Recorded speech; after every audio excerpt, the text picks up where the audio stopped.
Your home is worth spending money on. However, you have to keep an eye on how you're spending it. Is it smart money? The big upfront costs of geothermal that'll save money over time? Or are you spending it on a gold-plated fountain that's become half your budget?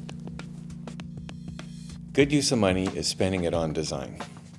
Seriously, with a designer or an architect. Often they think if we put in gold taps and tile roofs, there's $40, $50, $100,000 that I would call not so important money. One of the really important things that a client can do to ensure that they're being realistic about the amount of money they're going to spend is to get the contractor involved very, very early. At the schematic design phase, you can have the design costed and get a really realistic idea about what you're into. Indecision can cost you money because of wasted time. You've scheduled somebody to show up with work, and there was a question a week before that you were supposed to answer, and oh geez, now they showed up at the site and they don't know what to do, so they got to pack up all their materials and leave. So they have to charge for their time. Yeah, I'd say the biggest mistake for homeowners is not really having a clear picture of what they want their house to look like, and if they don't have that, then what it leads to is changes. When you do change in the middle of the design, it depends. They can be small tweaks, and that's very, very simple, and that can be easily accommodated.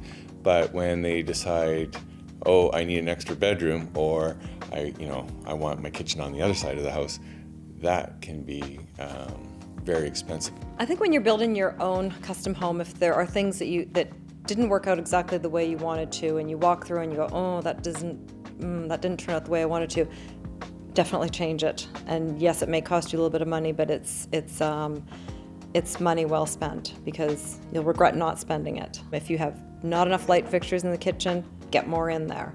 If you feel like a bathroom is, not laid out the right way, maybe you want to change where the sinks and toilets are, whatever, do it. And when you're planning for building your home, you should anticipate some of those costs and then not feel guilty about spending them, because once it's built, it's built.